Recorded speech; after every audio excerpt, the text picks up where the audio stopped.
Hello friends, welcome to YouTube channel. నేడు ఎఫ్సెట్ 2025 notification 25 నుంచి దరఖాస్తుల స్వీకరణ. ఏప్రిల్ 4 వరకు తుది గడువు. ఏప్రిల్ 29-30న అగ్రికల్చర్ ఫార్మసీ పరీక్షలు. మే 2 నుంచి 5 వరకు ఇంజనీరింగ్ పరీక్షలు. తెలంగాణ రాష్ట్రంలోని ప్రభుత్వ, ప్రైవేట్ ఇంజనీరింగ్ కాలేజీలలో ఇంజనీరింగ్ కోర్సులతో పాటు ఫార్మసీ కోర్సుల్లో ప్రవేశాల కోసం నిర్వహిస్తున్న engineering, agriculture, pharmacy common entrance test EAPCET 2025 నోటిఫికేషన్ను నేడు గురువారం జారీ చేయనున్నారు. అనంతరం మధ్యాహ్నం 2:30 నుంచి ఎఫ్సెట్ 2025కి సంబంధించిన పూర్తి వివరాలు ఎఫ్సెట్ అధికారిక వెబ్సైట్లో అందుబాటులో ఉంటాయని ఎఫ్సెట్ 2025 కన్వీనర్ ప్రొఫెసర్ డీన్ కుమార్ బుధవారం ఒక ప్రకటనలో తెలిపారు. దరఖాస్తులను ఈ నెల 25 నుంచి స్వీకరించనున్నారు. ఎఫ్సెట్ను ఈ ఏడాది కూడా జేఎన్టీయూ హైదరాబాద్ నిర్వహించనుంది.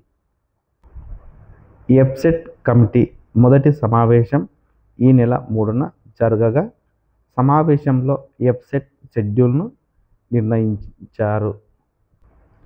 దరఖాస్తులను ఈ నెల 25 నుంచి ఆన్లైన్లో స్వీకరించడం ప్రారంభిస్తారు. ఏప్రిల్ 4 వరకు దరఖాస్తులను స్వీకరించనున్నారు. ఈ ఏడాది ఈఏపీసెట్ పరీక్షకు ఇంటర్మీడియట్లోని 100% సిలబస్ నుంచి పరీక్షను నిర్వహించాలని నిర్ణయించారు.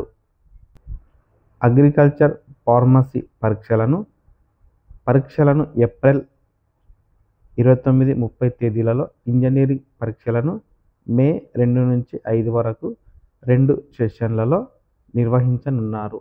ఉదయం 9 గంటల నుంచి 12 గంటల వరకు, మధ్యాహ్నం 3 గంటల నుంచి 6 గంటల వరకు మరో సెషన్ను కొనసాగిస్తారు. ఎఫ్సెట్లో దివ్యాంగుల రిజర్వేషన్. 2025-26 విద్యా సంవత్సరంలో ప్రవేశాలకు నిర్వహించే టీఎస్ ఎఫ్సెట్ నోటిఫికేషన్ గురువారం విడుదల కానున్నది. ఎఫ్సెట్ అర్హతలు, షెడ్యూల్ను మధ్యాహ్నం 2:30 వరకు వెబ్సైట్లో పొందుపరుస్తారు.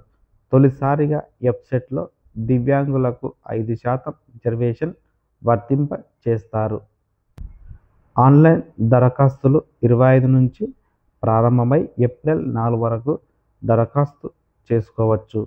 ఈసారి ఏపీలో విజయవాడ, కర్నూలులో పరీక్ష కేంద్రాలు ఏర్పాటు చేస్తారు.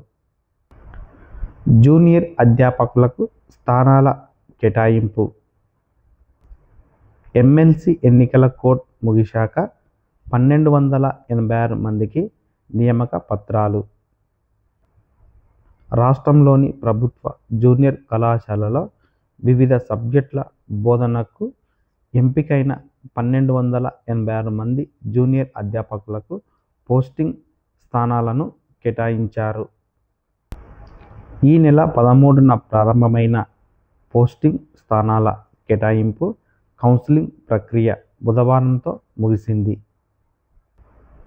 మల్టీజోన్ 1లో 659 మంది, మల్టీజోన్ 2లో 627 మంది అభ్యర్థులకు కళాశాలలను కేటాయించినట్లు ఇంటర్ విద్యాశాఖ అధికారులు తెలిపారు. ధృవపత్రాల పరిశీలన, స్థానాల కేటాయింపు ప్రక్రియలను పారదర్శకంగా, సజావుగా నిర్వహించిన ఇంటర్ విద్యాశాఖ డైరెక్టర్ కృష్ణ ఆదిత్య, ఆర్జేడీ జయప్రద బాయ్, ఇతర అధికారులకు అభ్యర్థులు కృతజ్ఞతలు తెలిపారు.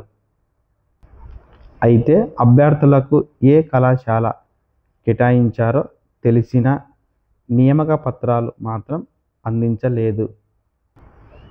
దాదాపు 14 సంవత్సరాల తర్వాత జూనియర్ అధ్యాపకుల నియామకం జరిగినందున త్వరలో అపాయింట్మెంట్ ఆర్డర్లు ఇవ్వాలని వారు కోరారు.